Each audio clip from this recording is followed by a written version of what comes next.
Welcome to muscle met 101। तो हम नया टॉपिक स्टार्ट कर रहे हैं जो कि है शोल्डर कॉम्प्लेक्स। तो शोल्डर कॉम्प्लेक्स के अंदर 4 जॉइंट्स आते हैं और इस पूरे कॉम्प्लेक्स का जो मूवमेंट होता है उसमें हर जॉइंट का कोई ना कोई कंट्रीब्यूशन होता है। एक इंटीग्रेटेड मोशन होता है इन सारे जॉइंट्स के बीच में। तो वो इंटीग्रेटेड मोशन क्या होता है वो पढ़ने से पहले हम इंडिविजुअल जो जॉइंट्स हैं शोल्डर कॉम्प्लेक्स के अंदर उनके बारे में पढ़ेंगे। तो जो सबसे पहला जॉइंट हम पढ़ेंगे वो है स्टर्नोक्लेविकुलर जॉइंट। तो इस वीडियो में मैं आपको स्टर्नोक्लेविकुलर जॉइंट की एनाटॉमी और बायोमैकेनिक्स के बारे में बताऊंगा और कुछ क्लिनिकल सिग्निफिकेंसेस। तो सबसे पहले देख लेते हैं कि जो स्टर्नोक्लेविकुलर जॉइंट है वो बनता किस किस के बीच में है। तो यहाँ पे जो भी स्ट्रक्चर्स आपको दिख रहे हैं वही सेम कलर से मैंने आगे बना रखे हैं। जो स्टर्नम है हमारा वो ब्लैक कलर का है, ये हमारे रिब्स हैं जो ग्रीन कलर के हैं, ये कोस्टल कार्टिलेजेस हैं जो ब्लू कलर के हैं जो आगे भी दिखेंगे आपको, और ये हमारा क्लैविकल है जो डार्क ग्रीन कलर का है।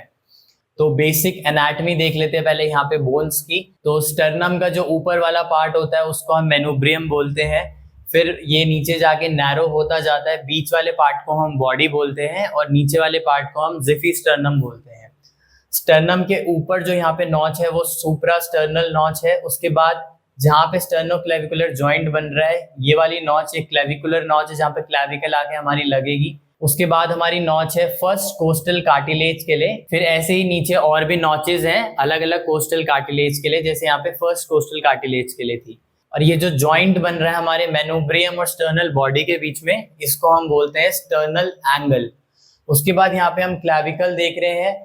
क्लैविकल का जो मीडियल 2/3 पार्ट होता है वो बाहर की साइड से कन्वेक्स होता है और जो लेटरल 1/3 पार्ट होता है वो कनकेव होता है। अगर हम सामने से देखें तो जो मीडियल पार्ट होता है वो थोड़ा सा थिकंड होता है और जो लेटरल पार्ट होता है वो थोड़ा सा थिन होता है और फ्लैट होता है। जो लेटरल पार्ट है वो जाके आगे जॉइंट बनाएगा हमारे एक्रोमियन प्रोसेस के साथ जो कि स्कैपुला का है। तो यहाँ पे एक्रोमियो क्लैविकुलर जॉइंट बनेगा और जो मीडियल पार्ट है वो जॉइंट बनाएगा हमारे स्टर्नम के साथ जो कि हमारा स्टर्नोक्लेविकुलर जॉइंट बनेगा। तो सबसे पहले आर्टिकुलर सर्फेसिस अगर हम यहाँ पे देखें तो आर्टिकुलर सर्फेसिस जो स्टर्नोक्लेविकुलर जॉइंट के होंगे वो 3 चीजों के बीच में बनेगा। पहला है क्लैविकुलर नॉच ऑफ स्टर्नम या फिर मेनोब्रियम, दूसरा है जो हमारा क्लैविकल का मीडियल पार्ट है, और तीसरा है हमारा फर्स्ट कोस्टल कार्टिलेज। तो इन तीनों के बीच में हमारा ये जॉइंट बनता है स्टर्नोक्लेविकुलर जॉइंट। तो अब हम देख लेते हैं कि किस टाइप का ये जॉइंट होता है। तो स्टर्नोक्लेविकुलर जॉइंट का टाइप जानने से पहले आपको आर्टिकुलर सर्फेसिस पता होने चाहिए जॉइंट के, ठीक है। तो यहाँ पे मैंने बताया आपको क्लैविकल और मेनोब्रियम के बीच में ये जॉइंट बन रहा है और थोड़ा सा पार्ट आपका फर्स्ट कोस्टल कार्टिलेज का भी आ रहा है। तो ये जो दोनों सर्फेसेस हैं मीडियल एंड ऑफ क्लैविकल और क्लैविकुलर नॉच ऑफ स्टर्नम, ये दोनों सर्फेसेस कैसे हैं वो डिसाइड करेगा कि किस टाइप का ये जॉइंट है, या फिर इस जॉइंट में कैसे मोशंस होते हैं वो डिसाइड करेगा किस टाइप का ये जॉइंट है। तो जो क्लैविकल और मेनोब्रियम होते हैं वो रेसिप्रोकली कनकेव और कन्वेक्स होते हैं। तो रेसिप्रोकली कनकेव और कन्वेक्स का मतलब क्या है वो मैं आपको बताता हूँ। तो ये क्लैविकल का हमारा पार्ट है, ये मेनोब्रियम का हमारा पार्ट है।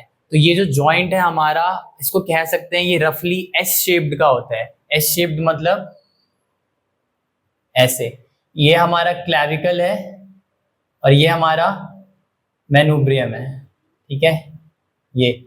तो हम यहाँ पे कह सकते हैं कि जो क्लैविकल का ऊपर वाला पार्ट है वो कन्वेक्स है और जो हमारा स्टर्नम है, स्टर्नम का जो ऊपर वाला पार्ट है वो कनकेव है।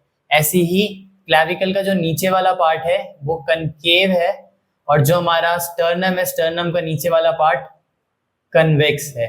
तो ये हो गया रेसिप्रोकली कनकेव और कन्वेक्स का मतलब, जो कि हमारा स्टर्नोक्लेविकुलर जॉइंट है।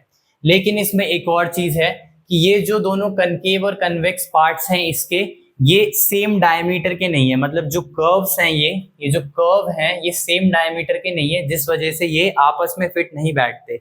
इसीलिए इसको हम बोलते हैं इनकॉन्ग्रुएंट जॉइंट। इनकॉन्ग्रुएंसी मतलब ये जॉइंट सिमिलर नहीं है, जो जॉइंट के सर्फेसिस है वो सिमिलर नहीं है। तो जैसे ये वाला स्ट्रक्चर यहाँ पे बना हुआ है, ऐसी अगर मैं मानूं कि यहाँ पे ये है तो ये इस तरीके से बने हुए हैं दोनों सर्फेसिस जो कि कॉन्ग्रुएंट नहीं है। इनके पास दोनों के पास कॉन्केव कन्वेक्स सर्फेसिस हैं, लेकिन जो डायमीटर है वो अलग अलग है दोनों कर्व्स के। तो रेसिप्रोकली कनकेव कन्वेक्स पता चल गया, ये जॉइंट इनकॉन्ग्रुएंट है वो हमको पता चल गया। और ये जो हमारा क्लैविकल का मीडियल एंड है वो इस टर्नल नॉच से ज्यादा बड़ा होता है। तो जो ऊपर का पार्ट होता है मीडियल एंड ऑफ क्लैविकल का, वो थोड़ा सा बाहर ही रहता है रेस्टिंग फेज में जॉइंट के। तो जैसे यहाँ पे भी मैंने क्लैविकल बना रखा है, इसका जो टॉप पार्ट है वो जॉइंट के थोड़ा सा बाहर है। तो रेस्टिंग पोजीशन में क्लैविकल का जो अपर पार्ट होता है वो जॉइंट में इन्वॉल्व नहीं होता, वो थोड़ा सा ऊपर की साइड होता है, क्योंकि ये जो क्लैविकल का मीडियल पार्ट है ये जो क्लैविकुलर नॉच है यहाँ पे हमारी उससे बड़ा है। तो एक बार ये जो यहाँ पे कनकेव और कन्वेक्स सरफेसेस मैं आपको यहाँ पे बता देता हूँ। तो जो हमारा क्लैविकल है वो ऊपर से नीचे अगर हम देखें, ऊपर से नीचे कन्वेक्स है, ठीक है, इस तरीके से। और अगर हम आगे से पीछे देखें इसको, आगे से पीछे, तो ये कनकेव है, ठीक है। तो अगर मैं सीधा खड़ा हूं, अगर मैं ये मेरी क्लैविकल जा रही है इस साइड को, तो मैं अगर ऊपर से नीचे इसको देखूं तो ये कन्वेक्स है इस तरीके से, और मैं आगे से पीछे से देखूं इसको तो ये कनकेव है। ऐसे ही जो हमारा क्लैविकुलर नॉच है यहाँ पे वो ऊपर से नीचे तक कनकेव है इस तरीके से, और आगे से पीछे तक कन्वेक्स है इस तरीके से, ठीक है। तो रेसिप्रोकली कनकेव कन्वेक्स सरफेसेस यहाँ पे बन रहे हैं, जैसे कि यहाँ पे मैंने आपको बताया, ये इसका कन्वेक्स, इसका कनकेव, और इसका कनकेव, और इसका कन्वेक्स जो कि बाहर की साइड को आ रहा है। तो अगर आर्टिकुलर सरफेसेस के बेसिस पे देखा जाए तो ये एक सैडल टाइप का जॉइंट है। सैडल जॉइंट किस तरीके से बनता है, ऐसे दो सरफेसेस आपस में जब जॉइंट होते हैं, तो इसीलिए आर्टिकुलर सरफेसेस के बेसिस में कुछ जगहों पे आपको दिखेगा कि जो स्टर्नोक्लैविकुलर जॉइंट है वो एक सैडल टाइप ऑफ जॉइंट है। लेकिन अगर मोशंस के बेसिस पे देखा जाए, यहाँ पे जो सैडल जॉइंट है, saddle joint 2 degree of freedom provide करता है, लेकिन स्टर्नोक्लैविकुलर जॉइंट में हमारे पास 3 डिग्री ऑफ फ्रीडम होती है, 3 डिग्री ऑफ रोटेशन हमारे स्टर्नोक्लैविकुलर जॉइंट में होती है। तो on the basis of motion कुछ जगहों पे इसको प्लेन जॉइंट बोला गया है।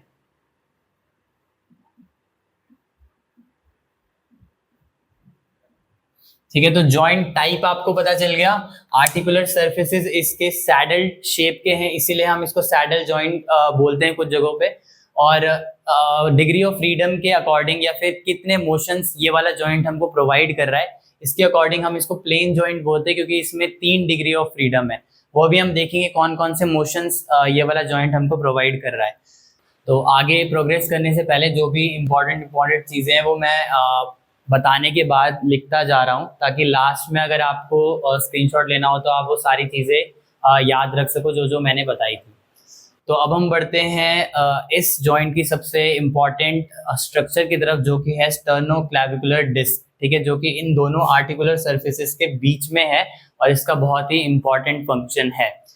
तो जो हमारी स्टर्नोक्लैविकुलर जॉइंट डिस्क है वो एक फाइब्रोकार्टिलेजिनस स्ट्रक्चर है, ठीक है। ये दोनों जॉइंट के बीच में, जैसे कि हमारे मेनिस्कस होते हैं नी में, वैसे ही दोनों जॉइंट के बीच में है और शॉक एब्जॉर्ब करने में हेल्प करता है। दूसरी मेन चीज ये यहाँ पे कॉन्ग्रुएंसी बढ़ा रहा है। हमने यहाँ पे देखा कि ये जो सरफेसेस थे ये बहुत ही इनकॉन्ग्रुएंट थे, रफ सरफेसेस थे और आपस में फिट नहीं बैठ रहे थे। तो इसीलिए यहाँ पे ये स्टर्नोक्लैविकुलर डिस्क है जो कि इस जॉइंट को थोड़ा बहुत कॉन्ग्रुएंट बनाती है। तो ये भी रफली एस शेप्ड की होती है और डायगनली इस जॉइंट स्पेस को 2 जॉइंट स्पेस में डिवाइड कर देती है। तो पहले डिस्क का देख लेते हैं अटैचमेंट कहाँ कहाँ पे है। तो ऊपर जो डिस्क है वो क्लैविकल के ऊपर वाली और पीछे वाली साइड से अटैच होते हुए नीचे यहाँ पे हमारे जहाँ पे मेनुब्रियम और फर्स्ट कोस्टल कार्टिलेज का जंक्शन है वहां पे अटैच होती है। तो ऊपर से लेकर नीचे तक यहाँ अटैच हो रही है और आगे पीछे ये जो डिस्क है हमारी वो कैप्सूल के साथ मर्ज हो जाती है। ये हमारा जॉइंट है। अभी हमने यहाँ से सारे के सारे लिगामेंट्स हटा रखे हैं इस जॉइंट के बीच में देखने के लिए। तो अगर यहाँ हम सारे जो लिगामेंट्स है वापस लगा दें तो ये जो हमारी डिस्क है वो अंदर से हमारे लिगामेंट्स पे मर्ज हो जाएगी, एंटीरियर टू पोस्टीरियर। और ऊपर नीचे मैंने आपको बता दिया कि डिस्क कहाँ कहाँ पे अटैच हो रही है। एक चीज मैंने आपको बताई थी कि डिस्क जो है हमारे जॉइंट स्पेस को 2 कंपार्टमेंट्स में डिवाइड कर रही है।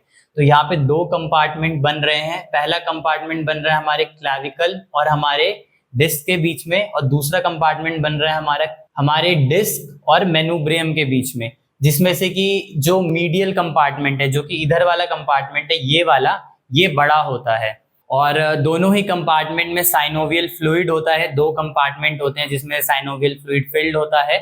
और कुछ रिसर्चेस में ये भी देखा गया कि 3 कंपार्टमेंट होते हैं, 2 यहाँ पे और एक थोड़ा सा नीचे की साइड। इन्हीं सरफेसेस के अराउंड जो है मूवमेंट होती है, जो कि हम यहाँ पे देखेंगे। तो अभी मैं एक बार ब्रीफली बता रहा हूँ कि ये डिस्क यहाँ पे मूवमेंट में कैसे हेल्प करती है। तो यहाँ पे मैंने आपको बताया डिस्क ऊपर क्लैविकल से अटैच हो रखी है पोस्टीरो सुपीरियरली, और नीचे हमारे जहाँ पे जंक्शन है हमारे फर्स्ट कोस्टल कार्टिलेज का और मेनुब्रियम का, वहां पे अटैच्ड है। तो ये वाला स्ट्रक्चर आपको दिख रहा है कैसा है। क्लैविकल यहाँ पे कन्वेक्स है और यहाँ पे जो आर्टिकुलर डिस्क है इसके आगे लग रही है। तो जब हम कोरोनल प्लेन में कोई मूवमेंट करते हैं, जो कि सामने वाला प्लेन है, एलिवेशन या डिप्रेशन, तो एलिवेशन डिप्रेशन में जो मूवमेंट हो रहा होता है वो क्लैविकल और डिस्क के बीच में हो रहा होता है। यहाँ पे हम डिस्क को स्टेशनरी मानते हैं, हम मानते हैं जो डिस्क है वो मेनुब्रियम का पार्ट है, ठीक है। मेनुब्रियम और डिस्क एक पार्ट है, और क्लैविकल हमारा कन्वेक्स सरफेस है। ये कन्वेक्स सरफेस जो डिस्क का कनकेव सरफेस है उसके साथ मूवमेंट कर रहा है, ठीक है, उसके साथ रोल और ग्लाइड हो रहा है। ये सब मैं आपको यहाँ पे बताऊंगा, अभी बस मैं एक आइडिया दे रहा हूँ। और जब प्रोट्रैक्शन और रिट्रैक्शन होता है, जो कि हमारे ट्रांसवर्स प्लेन में हो रहा है, तो ट्रांसवर्स प्लेन में प्रोट्रैक्शन रिट्रैक्शन जब होगा तो वो होगा हमारे डिस्क और स्टर्नम के बीच में। तो इसमें हम डिस्क को क्लैविकल का पार्ट मान लेते हैं, ठीक है। तो डिस्क क्लैविकल के साथ हम मान लेते हैं फिक्स है, अटैच्ड है, और ये जो डिस्क है ये नीचे जो हमारा स्टर्नम का कनकेव पार्ट था उसके ऊपर रोल और ग्लाइड हो रही है, ठीक है। तो अभी बस आपको इतना पता रहना चाहिए कि जो डिस्क है वो एलिवेशन और डिप्रेशन में स्टर्नम का पार्ट होती है, और प्रोट्रैक्शन और रिट्रैक्शन में जो डिस्क है वो क्लैविकल का पार्ट होती है। तो एक बार जल्दी से रिवाइज कर लेते हैं हमने एससी जॉइंट डिस्क के बारे में क्या क्या पढ़ा। तो ये एक फाइब्रो कार्टिलेजिनस डिस्क है जो कि कॉन्ग्रुएंसी प्रोवाइड करती है हमारे दोनों आर्टिकुलर सर्फेसिस के बीच में, जो कि इनकॉन्ग्रुएंट थे, रफ थे, इनका डायमीटर इनडिफरेंट था, अलग अलग था, इसीलिए जो यहाँ पे डिस्क है जॉइंट की कॉन्ग्रुएंसी बढ़ाती है। दूसरा, it dissipate the medially directed force, जो कि क्लैविकल है हमारा, क्लैविकल पे जो भी मीडियल डायरेक्शन में फोर्सेस लगते हैं। एक बात मैंने यहाँ पे नहीं बताई, जो हमारा शोल्डर कॉम्प्लेक्स है या फिर जो हमारा एपेंडिकुलर स्केलेटन है, ये जो हमारी क्लैविकल है एक लॉती बोन है जो हमारे एपेंडिकुलर स्केलेटन को हमारे एक्सियल स्केलेटन के साथ जोड़ रही है, और ये जो सारा फोर्स हमारा डिसिपेट हो रहा है वो हमारा स्टर्नोक्लैविकुलर जॉइंट पे डिसिपेट हो रहा है। तो ये जो फोर्सेस आ रहे हैं, इस फोर्स को जो हमारी डिस्क है वो डिसिपेट कर देती है, और जो यहाँ पे हमारे रफ सरफेस हैं, छोटे फेसेट्स हैं स्टर्नम के, मेनुब्रियम के, उसको डैमेज होने से बचाती है। दूसरी चीज, ये हमारे जो जॉइंट स्पेस है उसको 2 कंपार्टमेंट में डिवाइड कर देती है, एक लेटरल कंपार्टमेंट और एक मीडियल कंपार्टमेंट, ये दोनों, जिसमें से जो मीडियल कंपार्टमेंट है वो थोड़ा सा बड़ा होता है as compare to lateral compartment, और इन दोनों ही कंपार्टमेंट में साइनोवियल फ्लूइड जो है वो भरा हुआ है। कुछ बुक्स में ये भी लिखा है कि इसमें 3 कंपार्टमेंट होते हैं, जो तीसरा कंपार्टमेंट होता है वो हमारे डिस्क और जो हमारा फर्स्ट कोस्टल कार्टिलेज है उसके बीच में बनता है। उसके बाद नेक्स्ट पॉइंट पे जाते हैं, ये मैंने अभी ठीक करा, इससे पहले आपको यहाँ पे ये उल्टा दिख रहा था, मैंने गलती से लिख दिया था। तो नेक्स्ट पॉइंट है, disc is part of clavicle in protraction and retraction and disc is part of sternum in elevation and depression. तो मैंने आपको जैसे कि यहाँ पे बताया, कोई भी मूवमेंट होने के लिए एक पार्ट फिक्स रहेगा, एक पार्ट मूव करेगा, ठीक है। तो जैसे कि यहाँ पे मैंने बताया था आपको, क्लैविकल का ऊपर वाला पार्ट जो है कन्वेक्स होता है, तो मान लेते हैं ये क्लैविकल है और ये इधर का कनकेव सरफेस है। तो एलिवेशन एंड डिप्रेशन में क्लैविकल मूव करेगी, क्लैविकल मूव करेगी तो ये जो कनकेव पार्ट है ये फिक्स रहेगा, जो कि हमारा स्टर्नम का था, ठीक है। स्टर्नम का ऊपर वाला कनकेव था और क्लैविकल का ऊपर वाला कन्वेक्स था, तो कन्वेक्स पार्ट जो है वो मूव करेगा फिक्स कनकेव के ऊपर, ठीक है। तो हमारी जो डिस्क है वो स्टर्नम के साथ फिक्स रहती है जब एलिवेशन और डिप्रेशन होता है, ठीक है, तो एलिवेशन डिप्रेशन में जो डिस्क है वो स्टेशनरी रहती है, मूव नहीं करती, और इस स्टेशनरी डिस्क के ऊपर जो हमारा क्लैविकल है वो मूवमेंट करता है। इसीलिए बोला गया है disc is part of sternum in elevation and depression, क्योंकि स्टर्नम भी स्टेशनरी है, डिस्क भी स्टेशनरी है। उसके बाद प्रोट्रैक्शन और रिट्रैक्शन में मैंने आपको बताया कि नीचे वाला पार्ट जो है वो क्लैविकल का कनकेव है और मेनुब्रियम का जो है वो कन्वेक्स है। तो जब प्रोट्रैक्शन रिट्रैक्शन होगा तो क्लैविकल का कनकेव पार्ट मेनुब्रियम के कन्वेक्स पार्ट के ऊपर रोल और ग्लाइड करेगा। ठीक है, कैसे करेगा वो हम बाद में देखेंगे। रोल और ग्लाइड करेगा और इसी कॉन्ग्रुएंसी बढ़ाने के लिए बीच में डिस्क है। लेकिन इस टाइम में क्या होगा, जो डिस्क है वो क्लैविकल के साथ आ जाएगी, डिस्क क्लैविकल के साथ मूव करेगी और रोल और ग्लाइड करेगी, और ये डिस्क अब स्टर्नम का पार्ट नहीं रहेगी, ये डिस्क क्लैविकल के साथ रोल और ग्लाइड होगी स्टर्नम के ऊपर। ठीक है, तो इसीलिए बोला गया disc is part of clavicle in protraction and retraction. ये दोनों पॉइंट आपको आराम से समझ आ जाएंगे जब हम ये मोशंस यहाँ पे पढ़ेंगे। अब हम स्टार्ट करते हैं स्टर्नोक्लैविकुलर जॉइंट कैप्सूल।